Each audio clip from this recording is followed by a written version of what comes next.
তো হালাল food service basically শুরু হয় হচ্ছে বাসার একটা কর্নার থেকে। যেরকম শূন্য থেকে একটা ব্র্যান্ড শুরু করে কিভাবে একটা বাংলাদেশের মধ্যে একটা টপ ব্র্যান্ড হিসেবে নিজেদেরকে দাঁড় করানো যায়, এই যে সেই জার্নিটা করে দেখাইছে। শুরুতে আমাদের উদ্যোক্তাদের স্কিল ইম্পর্টেন্ট, বাট গ্রোয়িং করতে আপনাকে এক্সপিরিয়েন্স ইম্পর্টেন্ট। কারণ এক্সপিরিয়েন্স থেকে আপনি ডিসিশন মেক করেন যে আপনি কার উদ্দেশ্যে কাকে এই প্রোডাক্টটা সেল করতে চাচ্ছেন, সেই প্রোডাক্টটা আপনার কন্টেন্টটা দেখে সে কেন দাঁড়াবে, আপনার কথা সে কেন শুনবে, সেটা ফার্স্ট 6 সেকেন্ডের মধ্যে শেষ করতে হবে। মানে ই কমার্স যারা শুরু করতে চায়, যে আমি ই কমার্স বিজনেস বা এফ কমার্স যেটাই বলি শুরু করতে চায়, আমি বিজনেস শুরু করতে চাই অনলাইনে, তারা তাহলে এখন কি করবে? এখন আসলে মার্কেটের সব থেকে মেইন ফ্যাক্ট হচ্ছে, যেহেতু যদি আপনি অনলাইনে শুরু করতে চান তাহলে মাস্ট আপনাকে মানে কন্টেন্ট এক্সপার্ট হইতে হবে। কঠিন টাইমে নিজেকে কিভাবে পুশ রাখেন, নিজেকে ভীষণ যে আমি আসলে অনেক কিছু মানে যখন এই ফুড সার্ভিস শুরু করি তখন আমার মেন ওই যে বললাম যে প্রথমে উদ্দেশ্য ছিল 1 বছর টিকে থাকা। আমাদের টাইম ইনভেস্ট করতেছিলাম আমরা ওখানে, যে আমরা যদি এটাকে 1 বছর সার্ভাইভ করাতে পারি, আমরা সবাই বুঝতেছি যে সামথিং হ্যাপেন। আর আমি আর এক মানুষের কথা যদি বলি, সে অলরেডি দেখা গেল শুরু করছে, অলরেডি 20টা 30টা 40টা পার্সেল দিচ্ছে, সে কিভাবে গ্রো করতে পারে? এই জায়গাটায় আসলে সব থেকে চ্যালেঞ্জের ব্যাপারটা যেটা হয়, হায়ারিং পার্টটা চলে আসে। আশাবল ব্যাংকে গেলে মানুষ নাক চেপে থাকতো যে শুটকির গন্ধ কোথা থেকে পচা দুর্গন্ধ বের হচ্ছে। আমার বাসায় হচ্ছে যেহেতু শুরু করা, তো আমার বাসা থেকে কয়দিন পরে বের করে দেয়। আমাদের হচ্ছে মানে মাছগুলা আসছে নতুন লট, আমরা ডেলিভারি করব, তখনই বলে বস্তা ঢোকানো যাবে না, আমরা আইনগত ব্যবস্থা নিব, আপনাদের এখন থেকেই বন্ধ হইতেই হবে। মানে আমার কথা হচ্ছে মানে কি আছে যে এটা পসিবল না, এরকম কোনো অপশনই নাই আমাদের। আমাদের অপশন সামনে যাওয়া, পিছনে ব্যাক ফরওয়ার্ডের কোনো অপশন নাই আমাদের। Hello everyone, welcome to unlock with Victor. আজকের এই এপিসোডটা খুবই স্পেশাল হতে চলছে। যাদের অনলাইন বিজনেস আছে, ই কমার্স বিজনেস আছে, বা যারা বিজনেস করতে চায়, তাদের জন্য এক প্রকার একটা মাস্টার ক্লাস হইতে যাচ্ছে, এবং ওভারঅল একটা 1-1.5 ঘন্টার একটা চমৎকার রাইড হবে আপনার জন্য। শেষ পর্যন্ত দেখবেন। কেন রাইড হবে সেটা বলি। কারণ হচ্ছে আমাদের সাথে আজকে আছেন হচ্ছে রিজ ভাই, রাশেদুল ইসলাম সুমন ভাই, যে হচ্ছে HF food service, previously that was like halal food service, HF food সার্ভিসের owner and founder, plus innovate plan এজেন্সির ওনার অ্যান্ড ফাউন্ডার। আজকের এপিসোডে আমরা তার কাছে তার জার্নি শুনবো, তার চ্যালেঞ্জেস শুনবো, এবং এখন কি করতেছে, বা ওভারঅল ই কমার্স নিয়ে কম বেশি কিন্তু অনেক কথা হবে। তো চলুন শুরু করা যাক। Let's begin the journey. Okay, কি অবস্থা ভাই, কেমন আছেন? আলহামদুলিল্লাহ, অনেক ভালো লাগতেছে যে আমরা যশোরের দুই ভাই একসাথে, তাও পডকাস্টে। একদম ভাই, বেসিক্যালি আমরা তো মানে রিজ ভাই পার্সোনালি তো আমার অনেক ক্লোজ, আমরা দুইজনই মানে দুইজনের অনেক ক্লোজ। তো আমাদের আজকের এই পডকাস্টটা কমপ্লিটলি মানে ফর্মালিটি কিছুই মেনটেন করা হবে না, একদম ক্যাজুয়ালি, ক্যাজুয়াল, এবং জাস্ট খোলামেলা আলোচনা হবে ইনশাল্লাহ। দুই ভাই ব্রাদার জাস্ট গল্প করব। গল্পের মাঝে মাঝেই পুরোটা চেষ্টাই থাকবে হচ্ছে অডিয়েন্সকে ভ্যালু দেওয়ার জন্য। হ্যাঁ, অবশ্যই। কারণ আমাদের এই পডকাস্টের উদ্দেশ্য হচ্ছে কিভাবে আমাদের অডিয়েন্স বেসিক্যালি হচ্ছে উপকৃত হতে পারে। হ্যাঁ, তো ভাই আপনাকে তো আমার অডিয়েন্স যারা আছে বা আপনার অডিয়েন্স যারা আছে কম বেশি সবাই চিনে। স্টিল আমার মনে হয় যে কিছু অডিয়েন্স থাকবে যে যারা চিনে না, তাদের জন্য যদি ভাই ছোট করে আপনার কারেন্টলি কি করতেছেন বা ওভারঅল একটু আপনার ব্যাপারে যদি ভাই বলতেন। আসসালামু আলাইকুম, আমি MD Rashedul Islam, এইসেফ food service, হালাল ফুড সার্ভিসের ফাউন্ডার অ্যান্ড ইনোভেট প্ল্যানের ফাউন্ডার। সো রাইট নাও আমি হচ্ছে ইনোভেট প্ল্যানে একটু ফোকাস দিয়েছি। আর ইনোভেট প্ল্যানের মেইন উদ্দেশ্য হচ্ছে ফাউন্ডারদেরকে হেল্প করা, helping founder grow smarter. So এই আর কি। তো রাইট নাও 2-3টা রানিং প্রজেক্ট আছে যেগুলাতে আমি একদম ডিরেক্ট 1-to-1 কাজ করতেছি। কারণ ইনোভেট প্ল্যানে উদ্দেশ্য হচ্ছে কোয়ান্টিটি না, কোয়ালিটি সার্ভিস, এবং সেটা খুবই লিমিটেড। তো এই আর কি। ওকে ভাই, ইনোভেট প্ল্যানের কথা তো শুনলাম। আই গেস সবাই বেশি বেশি এক্সাইটেড হচ্ছে এইচএফ এর ফুড ব্যাপারে সার্ভিস। শোনার জন্য। তো এইচএফ আসলে আমাদের যারা আমরা ই কমার্স বিজনেস নিয়ে আসি বা ডিজিটাল বিজনেস নিয়ে আসি, তাদের অনেকের কাছে আসলে অনেক একটা মানে ইন্সপায়ারিং একটা জার্নি। একদম শূন্য থেকে একটা ব্র্যান্ড শুরু করে, মানে আমিও তো ভাই খুব কাছ থেকে দেখছি ব্র্যান্ডটা, এই জন্য মানে আমারও মানে ইমোশনাল একটা জায়গা, যে একদম শূন্য থেকে একটা ব্র্যান্ড শুরু করে কিভাবে একটা বাংলাদেশের মধ্যে একটা টপ ব্র্যান্ড হিসেবে নিজেদেরকে দাঁড় করানো যায়, এইচএফ সেই জার্নিটা করে দেখাইছে। এইচএফ এর ব্যাপারে ভাই আমি যদি বলতে চাই, এইচএফ হচ্ছে আপনার জার্নিটা শুরু কিভাবে ছিল সেটা একটু জানতে চাই।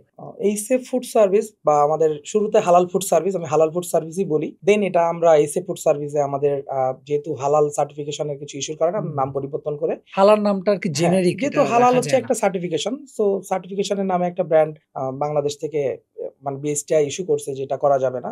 দেন তারপরে আমরা এইসেফ ফুড সার্ভিস আমরা নামকরণ করে আমরা এখন কন্টিনিউ করছি। তো হালাল ফুড সার্ভিস বেসিক্যালি শুরু হয় হচ্ছে 2020 সালের 6 ডিসেম্বরে, এবং স্টার্টিং হয় এটা আমার বাসার একটা কর্নার থেকে, যেটার স্পেস যদি বলি খুবই কম। হ্যাঁ, খুবই কম।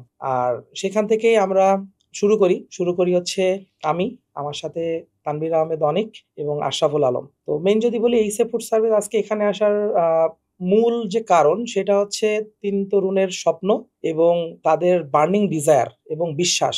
তো এই জায়গাটা মেইন হচ্ছে আমাদের ফরমেশন, মানে আজকে এই জায়গায় আসার মেইন কারণটা হচ্ছে আমাদের বিশ্বাসটা ছিল অটুট। আমরা গিভ আপ মাইন্ডে কখনোই ছিলাম না। আমরা অলওয়েজ চ্যালেঞ্জ নিতে ভালোবাসি এবং চ্যালেঞ্জ নিয়ে কাজ করতে ভালোবাসতাম তিনজনই। তো যার কারণে আলহামদুলিল্লাহ যখন যে ধরনের চ্যালেঞ্জই আসুক না কেন আমরা সেটাকে মানে মানে চ্যালেঞ্জটা উইন করতে পছন্দ করতাম এবং সেটাতে আমরা চ্যালেঞ্জ নিতেও পছন্দ করতাম। দ্যাটস ওয়াই আমাদের সামনে অনেক মানে চ্যালেঞ্জ আসছে, বাট আমরা কখনো থেমে যাই নাই। আপনাদের শুরুর দিকটা বেসিক্যালি এই যে এই বিজনেসটা যে শুরু করবেন, মানে এই আইডিয়াটা কিভাবে আসলো বা এইটাই কেন শুরু করছেন? আসলে ফার্স্ট অফ অল যখন মানে করোনা চলতেছিল ২০২০ সালে, এটা আমরা সবাই ফেস করছি, সবাই জানি। ওই সময় আসলে বেসিক্যালি মানে আমাদের বললাম বাইরে ঘাটে বের হওয়ার কোনো অবস্থা ছিল না। তো সবাই আমরা বললাম বাসা থেকেই অর্ডার করতাম এবং আমাদের বাসায় ফুড ডেলিভারি গুলো আসতো। তাও লিমিটেড কিছু কোম্পানি, খুব রেয়ার, খুব বেশি ছিল না। তো সব থেকে বড় যে চ্যালেঞ্জেসটা সেটা হচ্ছে মানুষ আসলে সবসময় একটা কনফিউশনে অর্ডার দিয়ে থাকতো যে আসলে অথেন্টিক কিনা, প্রোডাক্টটা খাঁটি কিনা। বিশেষ করে আমরা যারা ঢাকা সিটিতে বসবাস করি প্রত্যেকে বললাম মানে ভালো জিনিসটা চাই, অথেন্টিক জিনিসটা চাই, খাঁটি জিনিসটা চাই, বাট সেটা বললাম আসলে অথেন্টিক বা খাঁটিটা পাচ্ছি কিনা এটা বললাম আমরা নিশ্চয়তা কেউ দেয় না। তো সেই জায়গা থেকে যখন আমরা মানে ফার্স্ট অফ অল চিন্তা করি, তো আমি আর আশরাফুল, এটা তো আসলে এইসব ফুড সার্ভিস, হালাল ফুড সার্ভিসের গল্প তো অনেক আগে ইউটিউব চ্যানেলে আমার শেয়ার করা আছে, এমডি রাশিদুল ইসলাম রিস অফিসিয়াল চ্যানেলে। তো মূলত ওইখানে স্টিল ভাই আমরা এগেইন জানতে চাই, শুনতে চাই। সবকিছু ক্লিয়ার। আমি এমন তারপরে একটা আমি গল্প বলতেছি, আমার বারবারও মানে শুনতে আমি ভালো এটাই লাগে। এই জন্য আমি আবার হ্যাঁ, বলতেছি, জাস্ট অনেকেরই দেখা গেল আরো জানার ইচ্ছা আছে, একদম একদম। তখন আর এখনকার হয়তো একটু চেঞ্জ হবে কারণ জার্নি অনেক চলে আসছে। হুম। তো সেইখান থেকে মূলত আমরা যখন মানে শুরু করি তখন হচ্ছে মানে আমি আর আশরাফুল হচ্ছে ফার্স্ট অফ অল হচ্ছে যাই কক্সবাজারে। কক্সবাজার যেহেতু ঘুরতে যাই, হ্যাঁ আমি আর আশরাফুল ঘুরতে যাই এবং ঘুরতে যখন যাই কক্সবাজারে, তো তখন আসলে মানে চিন্তা আমি কিছু একটা তো করতে হবে। তো তখন আমার চিন্তা হয় যে একটা মানে এইসব ফুড সার্ভিস আমি পেজ অনেক আগেই খুলে রাখছিলাম এবং সেইটা থেকে মোটামুটি মানে ফিশ বা র ফিশ গুলা ট্রাই করছিলাম। ঠিক আছে, র ফিশ শুটকি নাকি র ফিশ? ফার্স্টে হচ্ছে মানে চেষ্টা করতেছিলাম কাঁচা মাছ, কাঁচা র মাছ। ফিশ। তো এরপরে আমি চিন্তা করলাম যে আসলে বাংলাদেশের একটা বিশাল ইন্ডাস্ট্রি আছে ড্রাই ফিশের, বাট ড্রাই ফিশটাতে আসলে মানুষ অনেক ভীত, অনেক শুটকি শঙ্কিত মাছ যেটা। শুটকি মাছে। কেন? কারণ এটাতে ডিটিটি পাউডার মিশায়, বিভিন্ন ধরনের ক্ষতিকারক রাসায়নিক মিশায়, যেগুলাতে আসলে মানুষ খেতে চায় না। এবং সবথেকে বড় কথা, যদি কিছু নাও মিশায়, লবণ মিশায় এবং লবণের মাত্রাটা অনেক অতিরিক্ত। সেটাতে যেটা হয়, বিশেষ করে যারা ব্লাড প্রেশারের রোগী আছে তারা আসলে লবণ বললাম কনজিউম করতে পারে না, খেলে তাদের ব্লাড প্রেশারের ক্ষতিকর। সমস্যা হয়, বিভিন্ন সমস্যা হয়। তো সেই ক্ষেত্রে বললাম মানে এই শুটকির একটা মার্কেট থাকা সত্ত্বেও মানে প্রপার যে মানুষের যে নিডটা, আমি দেখছিলাম যে এই জায়গায় ট্রাস্ট এবং নিড দুইটাই মানে মানে মানুষের ক্ষেত্রে ঘাটতি আছে। মানুষ ট্রাস্ট করতে পারছে না এবং নিড আছে সেটা ফিল আপ করতে পারছে না, কারণ এখানে কেউ সার্ভিসটা প্রপার দিতে পারছে না। তো সেই জায়গা থেকে আমি আর আশরাফুল ভাই কক্সবাজারে যেহেতু যাই, আশরাফুল ভাই বললো ভাই চলেন শুরু করি। তো সেখান থেকে আমরা ছোট্ট একটা স্টার্ট করি টেস্ট পারপাস। দেন তারপরে হচ্ছে ফাইনালি অনেককে সঙ্গে নিয়ে আমরা তিনজন এইসব ফুড সার্ভিসের যাত্রা শুরু হয় শুটকি মাছ দিয়ে। এইসব ফুড সার্ভিসের ফার্স্ট প্রোডাক্ট হচ্ছে ড্রাই ফিশ বা শুটকি মাছ, যেটা আমরা মোটামুটি মানুষকে কমিটমেন্ট করি এবং আলহামদুলিল্লাহ সেইভাবেই যেটা বলতাম সেটাই করতাম। এটা হচ্ছে আমাদের মেইন কমিটমেন্টটা ঠিক রাখাটা আমাদের মেইন চ্যালেঞ্জ ছিল। সেখানে অনেক চ্যালেঞ্জ ফেস করছি, মানুষকে বলতাম কেমিক্যাল মুক্ত, বিষ মুক্ত শুটকি। তো এই জায়গায় চ্যালেঞ্জটা ছিল এরকম যে আমাদের ফার্স্ট টাইম আমাদের ফার্স্ট যে লটটা আসে, সেই লটের মাছটা আসার পরে আমি আম্মুকে বলে আম্মু রান্না করো। আম্মু মাছটা রান্না করে, রান্না করার পরে আমি দেখি মাছে আমরা যেটা বলছি সেটা অনুযায়ী কথা কাজে মিল নাই। তখন আমি আম্মুকে রান্না করে খাওয়ার পর দেখি লবণ, আমরা বলতেছি লবণ মুক্ত, আমরা এখন দেখতেছি লবণ আলা। সেই রাত্রে ইনস্ট্যান্ট আমি আশরাফুল ভাই কলা বাগানে ছিল, আমি বললাম ভাই 2টা টিকিট কাটেন, আমি আর অনেক কক্সবাজার যাবো, কারণ এই মাছ আমার চলবে না, আমরা যা বলতেছি সেটা এটা না, কমিটমেন্ট ঠিক নাই। তখন কন্টেন্ট করতাম ফার্স্টে আমি এইসব ফুড সার্ভিস, হালাল ফুড সার্ভিসের। তো তখন আমি আর অনেক ইনস্ট্যান্ট চলে যাই যে আমি সেই সাপ্লায়ারের দোকানের সামনে যে আমি ফোন দিই, ভাই আপনি কই? পরে উনি আসলো, পরে আমি মাছগুলো রিটার্ন করলাম। তো এটা হচ্ছে ফার্স্ট চ্যালেঞ্জ, সোর্সিং। আচ্ছা। কারণ অনলাইনের ক্ষেত্রে ভাই এই জিনিসটা এখন অনেক ডিফিকাল্ট। মানুষের এই বিলিভটা আজকে 5 বছর পরে কথা বলতেছি, বাট শুরুটা অনেক কঠিন ছিল, মানে বিলিভই করতো না। ঠিক আছে, তো সেই জায়গাতে আমরা চেষ্টা করছি বিলিভটা তৈরি করা, মার্কেট তৈরি করা, এবং আলহামদুলিল্লাহ অনেকটা করতে পারছি। কেন সেটা আমি বলবো। তো সেইখানে হচ্ছে আমরা ফার্স্টে ওখানে সোর্সিং এর জন্য কক্সবাজার থেকে ডাইরেক্ট মহেশখালীতে চলে যাই এবং মিজান নামে একটা ছেলে আছে, আলহামদুলিল্লাহ সে আমাদেরকে অনেক ভালো সাপোর্ট দেয়, আমাদেরকে আমাদের রিকোয়ারমেন্টস অনুযায়ী মাছগুলো তৈরি করে দিত এবং এরপর থেকে আলহামদুলিল্লাহ আমরা যেটা কাস্টমারকে কমিটমেন্ট করতাম এবং সেইভাবে আমরা ডেলিভারি করতে সফল হই এবং এরপর থেকে আমাদের আলহামদুলিল্লাহ গ্রোয়িং। তার কারণ হচ্ছে আমরা কথা যেটা বলতাম কাজে যেটা, মানে এক কথা এইসব মানে হালাল ফুড সার্ভিসের একটা নাম, মানে একটা জায়গায় আমরা ক্লিয়ার কাজ করছি, আস্থা, ট্রাস্ট। মানে মানুষ এই হিসেবে নাম শুনেই আস্থাটা পাবে যে না ওটা ভালো হবে। এই জায়গাটায় আমরা তিনজন পার্টনার আমরা কখনো ছাড় দিই না, এখনো দিই না। আমাদের আলহামদুলিল্লাহ যে টিম আছে তারা কেউ কখনো ইনসাইডে যারা আছে কখনো বলতে পারবে না যে স্যাররা এটা বলছে, এটা চালাই দাও, এটা ম্যানেজ করো, কখনোই না। এবং স্টিল নাও আমরা করি না এবং বিগত দিনগুলোতে কখনোই করি নাই, যার কারণে হয়তো আলহামদুলিল্লাহ সেই ছোট্ট একটা রুমের কর্নার আমার বাসা থেকে শুরু হয়ে আজকে আলহামদুলিল্লাহ আমাদের এই বর্তমান অবস্থান। একটু বর্তমান অবস্থায় আগে আরো চ্যালেঞ্জেস এর কথা শুনবো, যেহেতু বর্তমান অবস্থার কথা ফুটে আসলে। এখন এইচএফ এর মানে টোটাল আপনার কর্মী সংখ্যা কতজন, আপনাদের টিম সাইজ? 100+। 100+। তো 3 জনের যাত্রা থেকে শুরু করে এখন 100+, অনেক অনেক চ্যালেঞ্জেস আছে আমি জানি। শুরুর দিককার কিছু চ্যালেঞ্জের কথা যদি ভাই আরো শেয়ার করতেন আমাদের অডিয়েন্সের সাথে। এখন শুরুর দিকের চ্যালেঞ্জ যদি আমি শেয়ার করি অনেকে বিলিভই করবে না, কারণ এখন মার্কেট রেডি, তখন রেডি ছিল না একদম। তো সব থেকে বড় ব্যাপার হচ্ছে অনলাইনের ক্ষেত্রে এখন তো মানুষ ফ্রিকুয়েন্টলি অর্ডার করে, তখন অর্ডারই করতো না। এবং মার্কেটে আমরা যখন ড্রাই ফিশ সেল করি তখন খুব লিমিটেড সেলার ছিল, খুব লিমিটেড কিছু মানুষ। তো তারা যেটা করতো আমি দেখতাম যে অনলাইনে অ্যাডভান্স বিকাশে টাকা চেত। 5 বছর আগের কথা বলতেছি, বিকাশে টাকা চেত যে আগে টাকা পেমেন্ট করেন বা ডেলিভারি চার্জটা পেমেন্ট করেন। এই ক্ষেত্রে আমি কাস্টমার সাইকোলজি থেকে চিন্তা করলাম যে আসলে একটা কাস্টমার আমাকে চিনে না, আমাকে জানে না, আমাকে কেন পে করবে, কেন টাকা? তো সেই জায়গাতে আগে আমি এইচএফ ফুড সার্ভিসের একটা ইউএসপি ক্রিয়েট করি যে আগে খাবেন তারপরে পেমেন্ট করবেন, যেটা ফার্স্ট ক্রিয়েশন। এটা আমারও মানে রিকল করতে পারতেছি, আমারও মাথায় আছে যে আপনারা এই ইন্ডাস্ট্রিতে এই জিনিসটা তৈরি করি, মানে প্রথম আসলে ফার্স্ট ইউএসপিটা তৈরি করি এবং এখন তো এটা সবাই এটাই বলে। তো সেখান থেকে ক্রিয়েশন করি। তো কাস্টমারকে কেন, কারণ একটা ড্রাই ফিশ আপনি বললাম মানে আপনার হাতে যাওয়ার পরে আপনি বললাম সেটা দেখে কিছুই বুঝবেন না। এটা বললাম অন্যান্য প্রোডাক্টের মতো না যে আপনি দেখলেন, চোখে মিলালেন, ওকে ডান, ঠিক আছে, পেমেন্ট করে দিলেন। এক্ষেত্রে আমি ডিরেক্ট চ্যালেঞ্জ দিতাম, কারণ এই কনফিডেন্সটা আমি এই জন্য পাইতাম। প্রত্যেক লটের মাল আসতো, আম্মু রান্না করতো, আমরা টেস্ট করতাম 3 জনই। আমার বাসায় তখন 3 জন, যেহেতু বাসা থেকে স্টার্ট, আমি অনেক আশাবল একসাথে থাকতাম। আশাবল ভাই হচ্ছে ঢাকা ভার্সিটির হলে থাকতো, যেহেতু ইস্কাটন বাসা ছিল কাছাকাছি, চলে আসতো। প্রতিদিন রাত হলো আমরা রান্না করে খেয়ে তারপরে প্যাকেজিং করতাম। তারপরের দিন আশরাফুল ভাই আমাদের সুপার হিরো তাকে বলবো, তার কারণ হচ্ছে ডেলিভারি চ্যালেঞ্জটা ছিল অনেক হাই। কারণ তখন আসলে, এখন তো মানে পার্সেল ডেলিভারি তো বলা লাগে না, মানে স্টার্টিং শুরু করলে 2-5-10টা ডেলিভারি নেয়, তখন নিত না। তো এই ডেলিভারি কে দিবে, কিভাবে হবে? তখন আশাবুল ভাই তার নিজের বাইক নিয়ে তখন পুরা ঢাকাতে, আমাদের ঢাকা সিটিতে ডেলিভারি করতো। এটা আশাবুল ভাইয়ের সাথে অনেক সময় আমি যেতাম, অনেক যেত, এরকম ডেলিভারি করতাম। মূলত আশাবুল ভাই ডেলিভারি পার্টটা ছিল তার রেসপন্সিবিলিটি। সে অনেক 8 তলা 10 তলা উঠে যেত সিঁড়িতে, লিফট বাদে। তো এইগুলো আসলে অনেক চ্যালেঞ্জের বিষয়, যেগুলো আমরা পার করে আসি, যেগুলো এখন হয়তো অনেকে গল্পটাই শুনবে। দেয়ার ইজ আ জার্নি, তাই না ভাই? মানে শুরু, মানে এখন হয়তো অনেকে সাকসেস দেখে মানে মনে করে যে শুরুতেই একটা অফিস, আমি সিইও হব, মানে আমার আন্ডারে এতজন কাজ করবে। বাট বাস্তবতা হচ্ছে শুরুটাই যে নিজের সবকিছু করা, যে আমি ডেলিভারি দিচ্ছি, আমি প্যাকেজিং করতেছি, আমি প্যাকেজিং রাত জেগে জেগে অনেক আশাফুল প্যাকেজিং করতো। আমি তখন হচ্ছে কল সেন্টারের জন্য কাস্টমার সার্ভিস রিপ্রেজেন্টেটিভ ছিলাম, আমি নিজে কাস্টমার হ্যান্ডেল করতাম, কথা আমি নিজে বলতাম। আশাফুল প্যাকেজিং করতো, অনেক প্যাকেজিং করতো, আশাফুল ডেলিভারি করতো, মানে সব নিজেরাই মিলে ঝিলে করতাম। মানে আমাদের সব মানে একদম স্ক্র্যাচ থেকে আমরা সব নিজেরাই করছি, সোর্সিং থেকে শুরু করে ডেলিভারি। এটা করলে আরেকটা বিষয় আমার কাছে মনে হয় কি ভাই, মানে ডিপে যাওয়া যায় জিনিস। আমি যদি নিজে সেটা করি, আমি তো নিজে যাবো। হ্যাঁ অবশ্যই। তারপরে যদি ভাই বলি, তারপরে আপনাদের প্রথম দিকের মানে ফার্স্ট যে গ্রোথটা আপনারা কিভাবে বুঝলেন যে ইয়েস উই ক্যান গ্রো, মানে এটা দিয়ে ভালো কিছু করা সম্ভব? প্রথম 1 বছর আমাদের উদ্দেশ্য ছিল মার্কেট তৈরি করা, মার্কেটে টিকে থাকা, সার্ভাইভ করা। কারণ তখনকার সময় তো বললাম মানুষ অনলাইনে অর্ডার করতে অনেক ভয় পেত। তো সেই জায়গা থেকে আমরা বললাম মানুষকে, যেখানে মার্কেটে সবাই টাকা নিয়ে অর্ডার ডেলিভারি করতো, আমরা বললাম উইদাউট এনি মানি আমরা বললাম প্রোডাক্ট ডেলিভারি করতাম। এবং সবচেয়ে মজার ব্যাপার হচ্ছে আমাদের প্রোডাক্ট আমরা চ্যালেঞ্জ করতাম। এরকম মিরপুর ডিএইচএস এ আর্মি অনেক পার্সন আছে যারা অর্ডার করতো ড্রাই ফিশ, এবং তখন আমি বলতাম আপনি খেয়ে পেমেন্ট করবেন। তখন তারা আমাকে অনেক বলতো যে আপনি কি শিওর? হ্যাঁ স্যার আমি শিওর, আপনি খেয়ে পেমেন্ট করবেন। তো আপনি এত কনফিডেন্ট কি করে? বললাম কারণ স্যার এটা আমি নিজে খেয়ে তারপরে ডেলিভারি করি, দ্যাটস আমি কনফিডেন্ট। সো এরকম অনেক ডেলিভারি করছি এবং আলহামদুলিল্লাহ সব থেকে বড় ব্যাপার হচ্ছে এটা আমাদের 1 টাকাও মাইর যায় নাই, মানে মেরে দেয় নাই কাস্টমার যে আমাদের প্রোডাক্ট খেয়ে টাকা দেয় না, এরকম হয় নাই।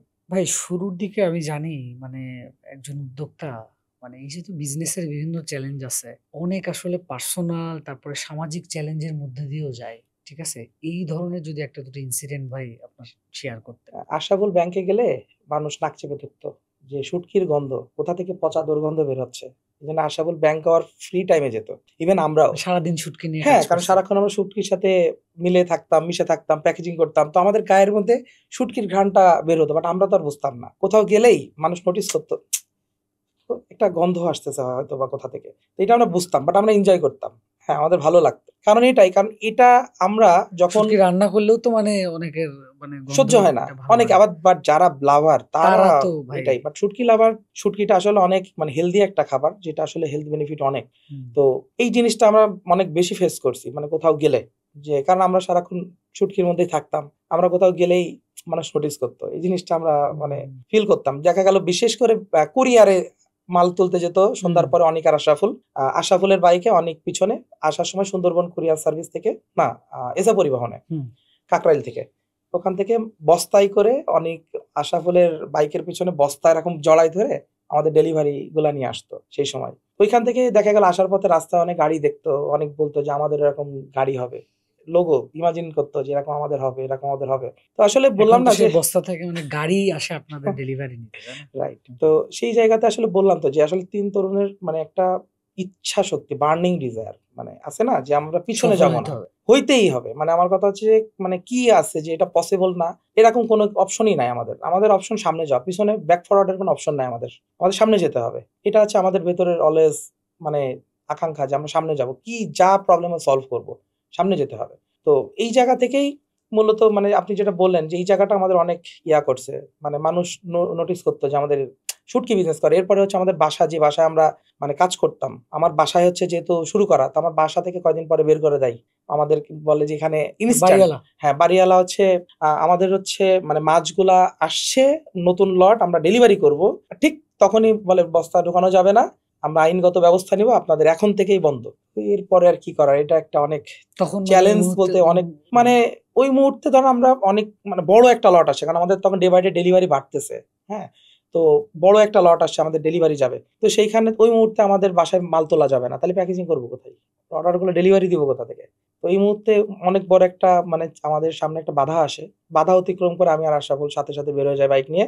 স্টার্ট মানে ইনস্ট্যান্ট যে খোঁজা শুরু, কোথায় অফিস আছে। এখন অফিস বলতে ইনস্ট্যান্ট আমাদের অফিস লাগবে এরকম একটা জায়গায়, খোলামেলা হবে, যেহেতু মাছগুলো আসে অনেক সময় একটু ভেজা থাকে, যেন আমরা শুকাতে পারি। তো বের হয়ে গেলাম, ইস্কাটনের আশপাশে পেলাম না, এরপরে বনশ্রীতে চলে যাই। বনশ্রীতে ওই দিনই বনশ্রীতে চলে যাই, যে 8 তলা ছাদের পরে একটা অফিস পাই, খোলা ছাদ, চিলেকোঠা চিলেকোঠা। তো পুরা লিফট নাই, হেঁটে উঠতে হয়। তো আমাদের খুব 8 পছন্দ তলায়। হয় 8 তলায়, যে এটা পাশে 2টা রুম ছিল, ওখানে থাকাও যাবে, আর একটা চিলেকোঠার ওখানে আর আলাদা রুম, ওখানে আমাদের ডেলিভারির প্রোডাক্ট স্টোরেজও করা যাবে। আমাদের খুব ভালো হয়, ভালো লাগে, আমরা অ্যাডভান্স করে আমরা উঠে যাই। খেলাটা শুরু হয় সন্ধ্যার পর থেকে। মশা মিছিল দিয়ে উপরে ফুট মানে মানে দরজার উপরে এরকম 3 ইঞ্চি মতো ফাঁকা ছিল, যেহেতু স্টিলের দরজা, মিছিল দিয়ে মানে হাজার হাজার মশা দেখি ঢোকা শুরু করছে। আমরা তো অবাক, এগুলা কোত্থেকে আসলো, মানে যে পরিমাণ মশা, মানে আমরা সন্ধ্যার পরপরই আমরা তো পুরা মানে ঠেকাইতে পারি না, মশা কিভাবে কি করব। তো এইটা একটা ব্যাপার গেল যে খুব মারাত্মক একটা চ্যালেঞ্জ, যে মশা, এত মশা তো ভাই বিপদ, এই মশা তো মানে কামড় খেয়ে তো বেঁচে থাকা সম্ভব না। এরপরে আরেকটা চ্যালেঞ্জ হচ্ছে ডেলিভারি, যে কুরিয়ার যারা ডেলিভারি নিবে, তারা এই 8 তলার উপরে উঠে আবার 8 তলায় নামাবে বস্তা, এটা তো চাইবে না ইম্পসিবল। কেউ। দেখা গেল কুরিয়ারের থেকে মাল আসলে আশাবল মাথায় করে নিয়ে উঠে যেত। এত বলছি ভাই, ফার্স্টে আশাবল সুপার হিরো, সে যত হার্ড ওয়ার্ক, সে ভাই এখন মানে সিইও হিসেবে তো এখন আছে আমাদের হচ্ছে আসলে। রানিং এইসে ফুড সার্ভিসের CEO MD Ashaful Alam. But সে অনেক হার্ড ওয়ার্ক করতে পারে এবং বেস্ট। আমি ভাই ব্রেন ওয়ার্ক করতে পারি, হার্ড ওয়ার্ক কম করতে পারি, বাট সে অনেক হার্ড ওয়ার্ক করতে পারে। তো তখন হচ্ছে মানে আমাদের সিঁড়ি দিয়ে উঠে উঠে তখন ডেলিভারি গুলা করা আরো চ্যালেঞ্জ হয়ে যাচ্ছিল। তারপর দেখা গেল ছাদের পরে বাথরুম একটা ছিল ছোট্ট, অনেকরা উপরে আবার টাওয়ার ছিল, টাওয়ারের রেডিয়েশন, আবার ছাদের পরে হচ্ছে আমাদের গোসল গোসল করতেও সমস্যা হয়ে যাচ্ছিল অনেক আশরাফুলের। এরপরে খাওয়া দাওয়া 8 তলা ছাদের উপরে, কখন খাওয়া দাওয়া করবে, আমার ফোন দিত, ভাই আপনি কখন আসবেন? মানে আমি যাব আর ওরা খাওয়া দাওয়া করবে। তখন আমি খাওয়া দাওয়া নিয়ে, আমার যেহেতু ইস্কাটন বাসা ছিল, আমি বাসা থেকে ওদের জন্য খাবার নিয়ে উঠতাম, মানে এরকম আর কি ব্যাপারগুলো ঘটতেছিল। আসলে এইভাবে তো কন্টিনিউ করাটা ডিফিকাল্ট কেন হয়ে যাচ্ছিল। এগুলো বলতেছি, মানে আমাদের তো আসলে যখন আমরা কোনো উদ্যোক্তা বা যখন আমরা কোনো মানে বিজনেসের কথা শুনি, ঘুরে ফিরে শুধু সাকসেস, রাইট। যে কোটি টাকা ইনকাম বা হচ্ছে এত বড় টিম। বাট আসলে এই যে জার্নি, এই যে যে মানে টিকে থাকা, কঠিন নেভার টাইমের গিভ আপ, কথাগুলো, মাইন্ডে থাকা এবং মানে ধৈর্য ধরে এগিয়ে যাওয়া, মানুষ তো এইটাই মানে গিভ আপ কঠিন করে ফেলে। টাইমের কথাগুলো আমার মনে হয় যে মানে জানা উচিত সবার। হ্যাঁ অবশ্যই। ভাই, আমি আরেকটা ইয়ে করতে চাই। অনেক অনেক অসাধারণ মোমেন্টের কথা শুনলাম, মানে ইমোশনাল মোমেন্ট আর কি, এত কষ্ট। I can relate as well. As an entrepreneur আমাদের অনেক টাইমে অনেক ধরনের মানসিক মানে প্রেশারের মধ্যে দিয়ে যেতে হয়। রাইট। হ্যাঁ, খুব ডাউন টাইম আসে, আবার আপ টাইম আসে, মানে it's like a roller coaster ride. তাই না? তো আপনার ভাই এরকম কোনো যদি ভাই মোমেন্টের কথা বলেন যে সময় মনে হচ্ছে আপনার যে না টিকে থাকা যাবে না। মানে আর পারতেছি না, তারপরে আবার আপনি উঠলেন, মানে এরকম একটা কোনো কিছু যদি ভাই মানে মানে মনে করতে পারেন। এরকম টাইম অসংখ্যবার আসছে, একবার দুইবার না, অসংখ্যবার। মানে ধরেন যে, যেহেতু উদ্যোক্তা, মানে উদ্যোক্তা হওয়া বলা ইজি না। মানে আমি যদি বলি, এই অর্থে বলতেছি, কারণ উদ্যোক্তা হতে গেলে আপনাকে একজন রেসপন্সিবল পার্সন হতে হবে, এই আপনাকে জিনিসটা আমি রেসপন্সিবিলিটি বারবার নিতে বলি হবে। ভাই, মানে ওই যে যারা জব করে না তারা কিন্তু একজনের আন্ডারে থাকে, রাইট। তাকে সে বলতেছে করতেছে, বাট একটা উদ্যোক্তার কিন্তু কোনো সিইও থাকে না, না, তাকে নিজে থেকে তার পুশ ডিরেক্টর করতে সে হবে। নিজেই।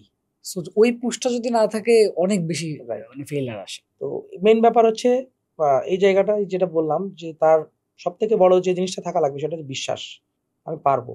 এই বিশ্বাসটা সব থেকে বেশি জরুরি। যদি এই বিশ্বাসে কোনো রকম ঘাটতি থাকে তাহলে হবে না। এবং আমি যেটা বললাম যে রেসপন্সিবল হইতে হবে, রেসপন্সিবিলিটি নিতে হবে। কারণ আপনি আজ যে উদ্যোক্তা, আপনি একটা কথা বললেন, এটা বললেই হয়ে যাবে না, কারণ আপনাকে রেসপন্সিবিলিটি নিতে শিখতে হবে। কারণ যেমন আমি যদি বলি, ধরেন আপনার সাথে আপনার ৫ জন টিম মেম্বার আছে, তার মানে তাদের রেসপন্সিবিলিটি আপনাকে নিতে হবে, তাদের মাস একদম। শেষে স্যালারি দিতে হবে। আর সেখানে যদি যত মেম্বার বাড়বে তত রেসপন্সিবল হইতে হবে। নট অনলি আপনার টিম মেম্বার, আপনার সাথে যারা সাপ্লায়ার আছে তারাও সবার আপনার সাথে। টিম মেম্বার, কারণ তারা আপনার সাথে কাজ করতেছে ডিরেক্টলি। তারাও আপনার কথার উপরে বেস করে একটা ডিসিশন মেক করতেছে। কারণ আপনার ইরেসপন্সিবল একটা ডিসিশন দিলে হবে না। সাপোজ আপনি চিন্তা করলেন মাসে আপনি সাপোজ প্রতিদিন ১০০ প্রোডাক্ট ডেলিভারি করবেন, সেটার উপরে ডিপেন্ড করে হয়তো বা আপনি অর্ডার করছেন, সাপ্লায়ার সেভাবে আপনার প্রোডাক্টটা তৈরি করছে, কিন্তু আপনি ৫০ টাকা করে বিক্রি করতেছেন, তাহলে তো তার সে সেট আপ, তার সেই এক্সপেন্স, সেটা তো আপনার উপরে ডিপেন্ড করে সে করছিল, তাহলে তো সে সেটা চালাতে মানে প্রবলেমের সম্মুখীন হচ্ছে। তার মানে এই যে আপনার সব থেকে বড় যে জিনিসটা থাকা লাগবে, রেসপন্সিবিলিটি নেওয়ার ক্ষমতা থাকা লাগবে, আপনার ওই মাইন্ডসেট থাকা লাগবে যে আমি রেসপন্সিবল এবং রেসপন্সিবিলিটি নিতে পারবো।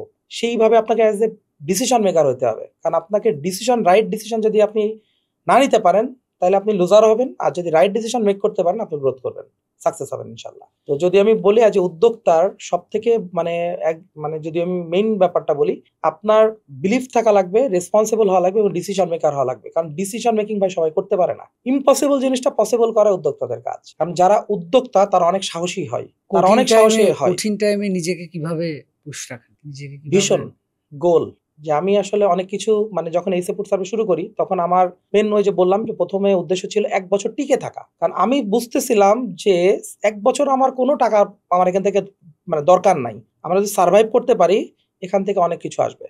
১ বছরে যদি বলেন আমাদের কস্টিং কি ছিল, যেহেতু আমার বাসা ছিল ইস্কাটন, আমি বাসায় থাকতাম, তো সেখানে আমার হচ্ছে আর্নিং নিয়ে সমস্যা ছিল না। আমার হচ্ছে আরো এজেন্সি ক্লায়েন্ট ছিল দু একটা, আমি ওখান থেকে আমি আর্ন করতাম। অনিকার আশাবল যেহেতু টোটালি এটার উপর ডিপেন্ডেন্ট ছিল, তো জাস্ট ওদের কস্টিংটা এখান থেকে যেত, আমাদের রিসিপ্ট থেকে। আমি ১ টাকাও নিতাম না, এখান থেকে টোটালটাই আমরা সাপোর্ট দিতাম, কারণ এটা আমাদেরকে সার্ভাইভ করাইতে হবে। আমাদের টাইম ইনভেস্ট করতেছিলাম আমরা ওখানে, যে আমরা যদি এটাকে ১ বছর সার্ভাইভ করাইতে পারি, আমরা আমরা সবাই ভাবছি। বুঝতেছি যে সামথিং হ্যাপেন, কিছু একটা হবে। তো সেই জায়গা থেকে, ওই বিলিভের জায়গা থেকে আমরা এগিয়ে যাই এবং আলহামদুলিল্লাহ ওই জায়গা থেকে ১ বছর পর থেকে আমাদের টার্ন নেওয়া শুরু করে। একটা ফ্ল্যাট থেকে ২টা ৩টা ৪টা পুরো একসময় ৫ তলা বিল্ডিং ফুল আমাদের অফিস ছিল এই ফুড সার্ভিসের। এরপর থেকে তো মানে কর্পোরেট, এরপরে আমাদের ওয়্যার হাউস, আলহামদুলিল্লাহ যশোরের অফিস ছিল আমাদের, মানে এক্সপান্ড হইতেই থাকে আর কি। আপনাদের এখনকার অবস্থাও চমৎকার, চমৎকার থ্যাংক এনভায়রনমেন্ট, ইউ। মানে অনেক সুন্দর। ভাই ওভারঅল আমরা তো মানে করোনার টাইমে আমরা অনেকেই শুরু করছি, আমারও ই কমার্স জার্নিটা করোনার টাইমে, মানে করোনা আমাদের লাইফ থেকে যেমন অনেক কিছু নেছে, আবার মানে অনেক কিছু দিছে। মানে দিছে। বাংলাদেশে আমার মনে হয় অপরচুনিটি, যে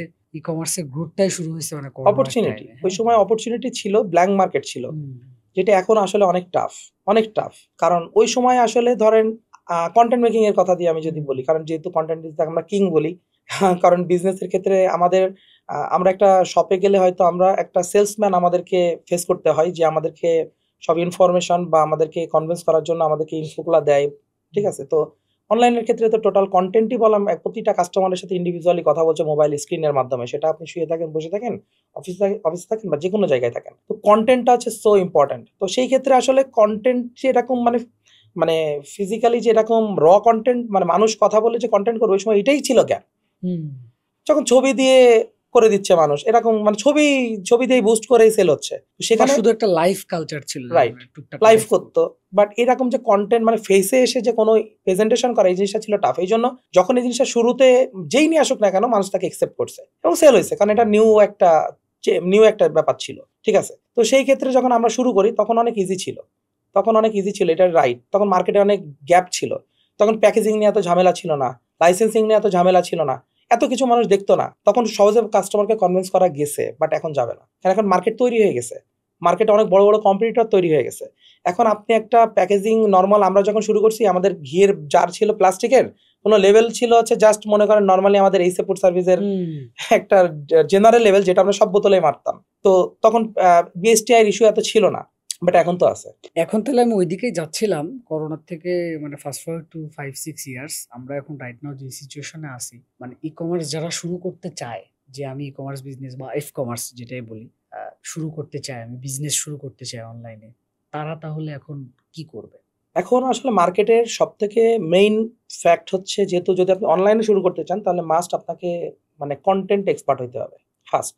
কেন কন্টেন্টে? কন্টেন্ট তো আগে আমি কথা যেটা বলতেছিলাম যে আগে কন্টেন্ট দিলে মানুষ একসেপ্ট করছে, এখন বললাম সবাই অ্যাভেলেবেল কন্টেন্ট করতেছে ফেসে এসে।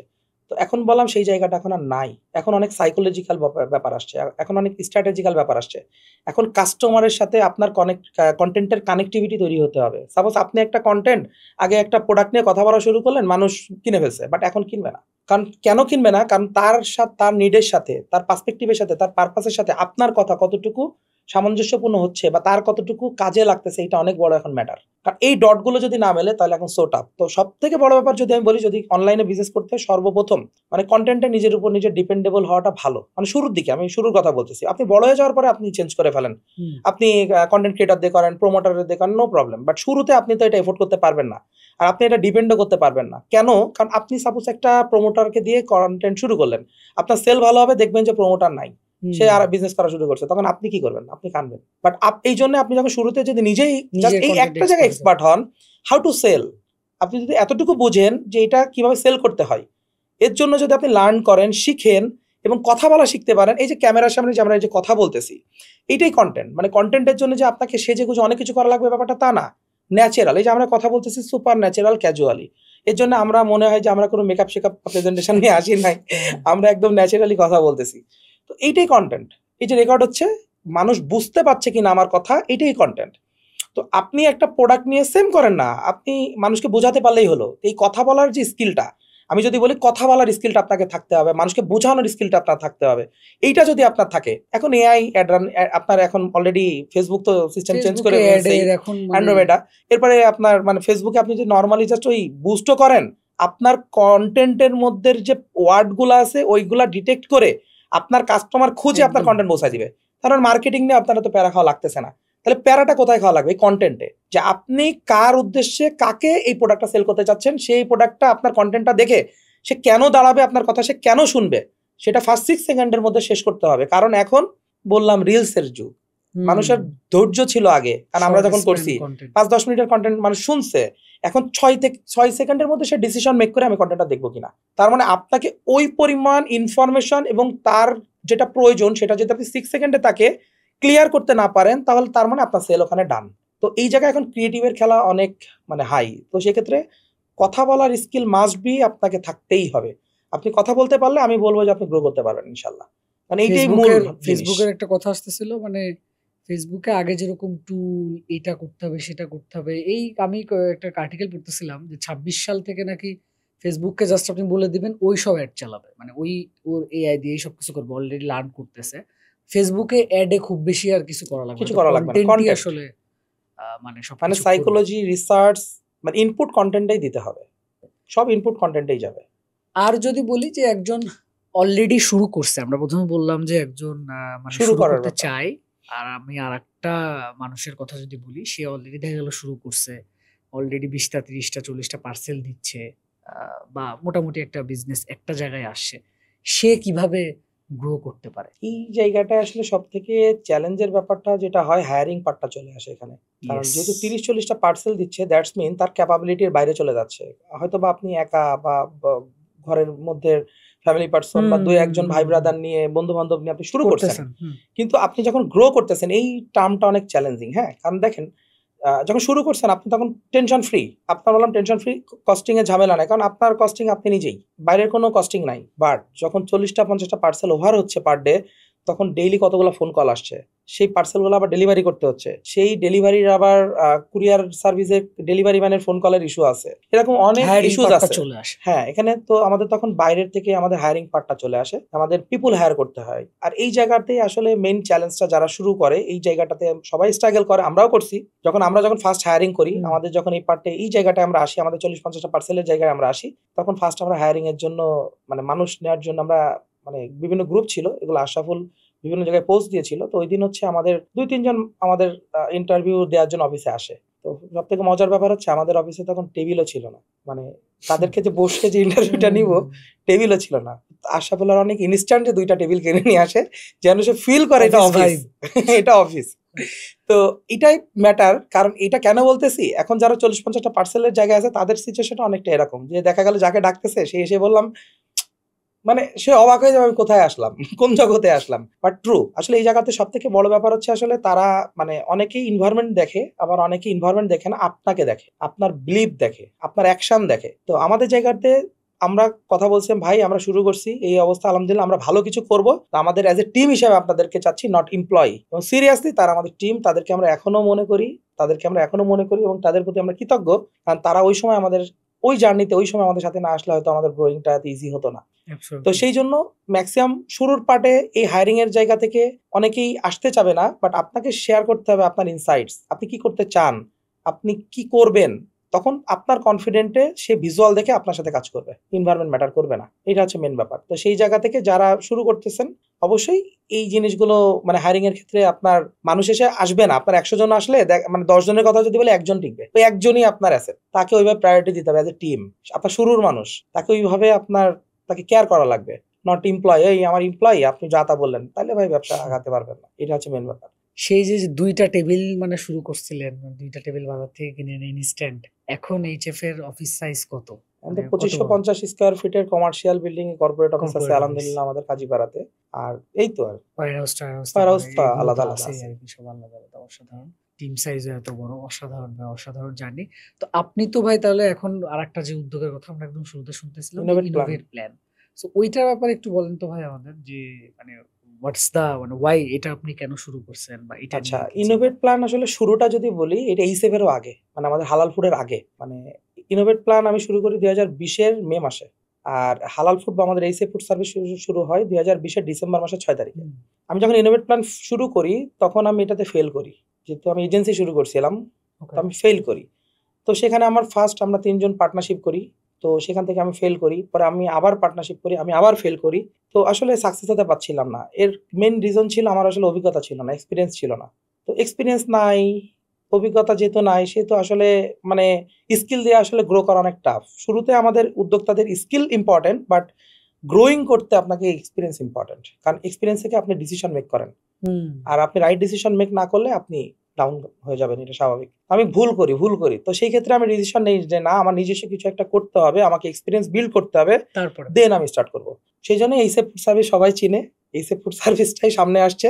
5 বছর এটাতে ফোকাস ছিলাম, ফোকাস থেকে একটা পর্যায় পর্যন্ত আলহামদুলিল্লাহ আমি অ্যাজ এ সিও হিসাবে এটাকে লিড করি, এবং একটা পর্যায় পর্যন্ত আলহামদুলিল্লাহ নিয়ে যাই। সেখান থেকে যে আমার অভিজ্ঞতা তৈরি হয়েছে, আমার কাছে মনে হয় যে না, যেহেতু আমার আরো পার্টনার আছে, তো আশরাফুল এখানে অনেক ভালো করতেছে, দেন আমি আশরাফুলকে দায়িত্বটা হ্যান্ড ওভার করি, যেটা এখন আশরাফুল এই সার্ভিসের সিও, সে এটাকে এখন কন্টিনিউ করছে, এটাকে পরিচালনা করছে। তো আমি সরি একটু ইন্টারাপ্ট করব, ইনোভেট প্ল্যানের আগে যেহেতু পার্টনারশিপের কথাটা আসছে, তো এটা আমার মনে হয় যে অনেকের জন্য অনেক হেল্পফুল হবে। পার্টনারশিপ বিজনেস অনেকেই করে, ম্যাক্সিমাম পার্টনারশিপ বিজনেস দেখি আমরা টেকে না, রাইট? অনেক অনেক চ্যালেঞ্জ পার্টনারশিপ বিজনেসে। তো আপনারা কি চ্যালেঞ্জ ফেস করছেন এবং সেটা কিভাবে ওভারকাম করছেন এইসবের ক্ষেত্রে? হ্যাঁ, চ্যালেঞ্জ তো অবশ্যই ছিল। সবথেকে বড় ব্যাপার হচ্ছে মাইন্ডসেট। কি চ্যালেঞ্জ আসে? তারপরে হচ্ছে আপনার মোস্টলি কি চ্যালেঞ্জ আসে পার্টনারশিপ? ভাই সবথেকে বড় ব্যাপার হচ্ছে আন্ডারস্ট্যান্ডিং, একে অপরকে বোঝা। মাঝে মাঝে এটা নিয়ে মানে একে অপরকে বুঝতে হবে। হ্যাঁ, আপনি যদি আপনার সাইড থেকে মানে স্যাক্রিফাইস মাইন্ডেড হইতে হবে। তো আমি যদি বলি আমাদের পার্টনারশিপ এখনো টিকে আছে বা আলহামদুলিল্লাহ গ্রো হচ্ছে, তার একটাই রিজন, আমরা স্যাক্রিফাইস মাইন্ডেড, আমরা একে অপরকে বুঝি। তো অনেক ভুল বোঝাবুঝি তো ভাই একটা part, life is a journey, so এটার তো পার্ট থাকবে, ভুল বোঝাবুঝি তো থাকবেই। ভুল করছি, আমাদের মধ্যে অনেক ভুল বোঝাবুঝি হয়েছে, অনেক সমস্যা হয়েছে, বাট আমরা ওভারকাম করছি আলহামদুলিল্লাহ, রাইট? আমাদের কোনো সমস্যা নাই, বাট সমস্যা ছিল, এমন না ছিল না, সমস্যা তো থাকবে। তো এটা যেটা হয়েছে, দেখা গেল যে সমস্যা যখন হোক, যেহেতু 3 জন, একজন সলভ করে, মাঝখানে একজন চলে এসে সে সলভ করে, কারণ মানে আমাদের মাইন্ডসেট এটা যে আমরা একসাথে থাকবো। আগাইতে হবে। হ্যাঁ, মানে আমাদের এমন না যে আছে না কিছু ব্যাপার যে আমাদের কখনো মানি নিয়ে টাকা পয়সা নিয়ে আমাদের কখনো ঝামেলা হয় নাই। যেটা মোস্ট পার্টনারশিপের ক্ষেত্রে এটাই ফার্স্ট ইস্যু। বাট আমাদের এই ক্ষেত্রে কোনো ইস্যু নাই। আমরা একে অপরকে ট্রাস্ট করি ভেতর থেকে, দিল থেকে। ঠিক আছে? এবং সবচেয়ে বড় কথা আমরা কেউ কাউকে ঠকাইতে চাই নাই। মানে অনেক রাগ হইছে সাপোজ আমি বলছি আমি চলে যাবো। এরকম হইছে। দেখা গেল যে রাগের মানে মোমেন্টে। ব্যাপারটা এমন হয় নাই যে বের করে দিব। মানে ব্যাপারটা হচ্ছে আমি চলে যাবো। তোমরা করো। ভাল লাগতেছে না। বাট আপনি কেন যাবেন? কি জন্য যাবেন? মানে দাবি। ব্যাপারটা ছিল এরকম দাবি যে আপনি কেন যাবেন? এই কথা আর বললে খবর আছে। এরকম ব্যাপার ছিল। মানে আমাদের ভালোবাসাটা ছিল ওই জায়গা থেকে। মানে ব্যাপারটা একসাথে থাকবো, বড় কিছু করবো। ভাই বড় কিছু যদি করতে হয় অবশ্যই আপনাকে টিম হিসাবে আগাইতে হবে। পার্টনারশিপ টিকায় রাখা সো ডিফিকাল্ট বাট যদি টিকে যায় আপনি অনেক কিছু করতে অনেক পারবেন। বড় কিছু করা এটা যায়। টেকার একমাত্র ব্যাপার হচ্ছে ভাই স্যাক্রিফাইস মাইন্ডেড। একে অপরকে বোঝা।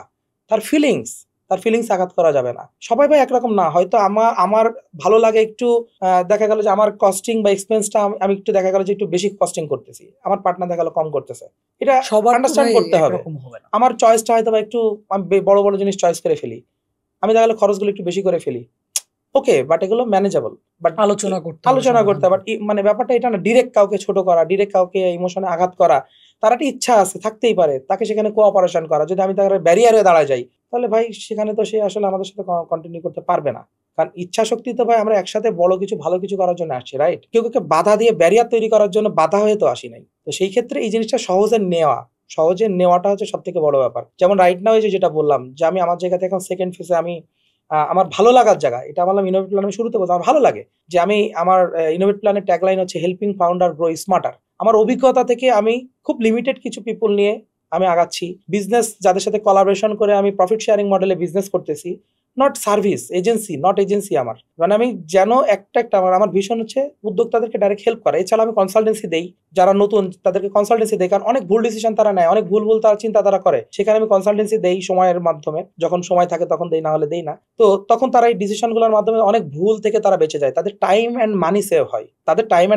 কারণ আমরা জানি কোন Absolutely. ডিসিশনটাই ভুল হবে, কোনটায় আপনি ভুল করে আপনার টাকা নষ্ট করবেন, সময় নষ্ট করবেন। সেটা তো আমি আগে থেকে আমি করে আসি। আমি জানি এটা করেন না, এটা এইভাবে টাইম করলে ইজ ভালো হবে। Equal to money. রাইট। 6 মাস সময় নষ্ট না করে, 1 বছর সময় নষ্ট না করে একটা ডিসিশন যদি ওইটা আগায় দেয়, সব থেকে বড় ব্যাপার হচ্ছে বর্তমান মার্কেটটা অনেক ফাস্ট। মানে আপনি লার্ন করে করতে গেলে আপনি অনেক পিছায় যাবেন। যেটা বর্তমান সিচুয়েশন আমরা যেটা জানি, আমরা অনেক আমাদের সময়টা ছিল লার্ন করে আমরা আগাইছি। বাট আপনার কি মনে হয় এখন বর্তমানে লার্ন করে আগানোর কোনো সুযোগ আছে?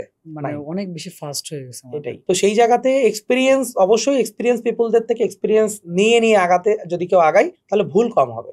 ভুল অবশ্যই হবে, ভুল বলতেছি না, ভুল করার মাইন্ডসেট থাকতে হবে। আর আপনি যদি ভুল না করেন আপনি লার্ন করতে পারবেন না। তো এই জন্য আমি সব সময় বলি যে আমি ভুল করতে চাই, ভুল করে শিখতে চাই, বাট সেম ভুল বারবার করতে চাই না। একদম অ্যাবসলিউটলি ভাই।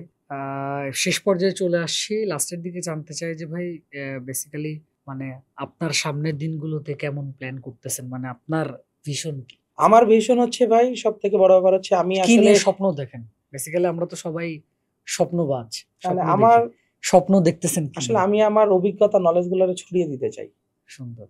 এটা হচ্ছে মেইন ব্যাপার। আমার ভালো লাগে মানে হেল্প করতে। কারণ আসলে দিন শেষে আসলে সবকিছুই রেখে যাব, নিয়ে যেতে পারবো না কিছুই। তো অ্যাটলিস্ট যেন মানে আমি আমার জ্ঞানগুলা শেয়ার করতে পারি এবং মানুষের উপকার করতে পারি, যেন অ্যাটলিস্ট মানুষ ওইগুলা নিয়ে সে লাইফে মানে ইমপ্লিমেন্ট করতে পারে এবং তার লাইফে যেন গ্রো করতে পারে। এটা হচ্ছে আমার মেন চাওয়া। এই জন্য আমি অনেক আগে থেকে ছোট অনেক ভিডিও আমার অভিজ্ঞতাগুলো আমি শেয়ার করে আসি। এমনি রাশিদুল ইসলাম আমার পেজ আছে, ইউটিউব চ্যানেল আছে, এখান থেকে সময় কম তারপরেও যতটুকু রিয়েল কথাগুলো আমি বলার চেষ্টা করি যে ভাই এটা এইভাবে করলে ভালো, এটা হলে ভালো না, এটা এইভাবে করলে গ্রো হবে, এইভাবে হলে হবে না। মানে রিয়েলিস্টিক কথাগুলো বলার ট্রাই করি। তো মেইন ব্যাপার হচ্ছে আমি চাই আমার অভিজ্ঞতার মাধ্যমে যেন মানে যারা উদ্যোক্তা আছে তাদেরকে যেন হেল্প করতে পারি, হেল্প করে যেন কর্মসংস্থানের ব্যবস্থা করতে পারি, যেন আমাদের এতে কর্মসংস্থানের ফলে যেন বেকারত্ব লাঘব হয় এবং বাংলাদেশের ই কমার্স ইন্ডাস্ট্রির মাধ্যমে যেন আমরা একটা ভালো পর্যায়ে যেতে পারি। সেখানে একটা ইম্প্যাক্ট বা একটা দাগ রেখে যেতে চাই, যেন আমি না থাকলেও মানুষ ফিল করে যে না ভাই একজন ছিল। That's it. এই এতটুকুই তো পাওয়ার কি দরকার। Thank you so much everyone. তো আশা করি আপনাদের ভাল লাগছে আজকের এপিসোডটা। অসাধারণ, আমারও ভাল লাগছে। যেটা বললাম যে এখানে ফর্মালিটি কিছু ছিল না, একদম দুই ভাই মিলে কিছু কথাবার্তা বললাম। এর মধ্যে আশা করি যে আপনারা বেশ কিছু লার্নিং নিতে পারছেন। তো দেখা হচ্ছে নেক্সট কোনো এক এপিসোডে। Thank you so much once again.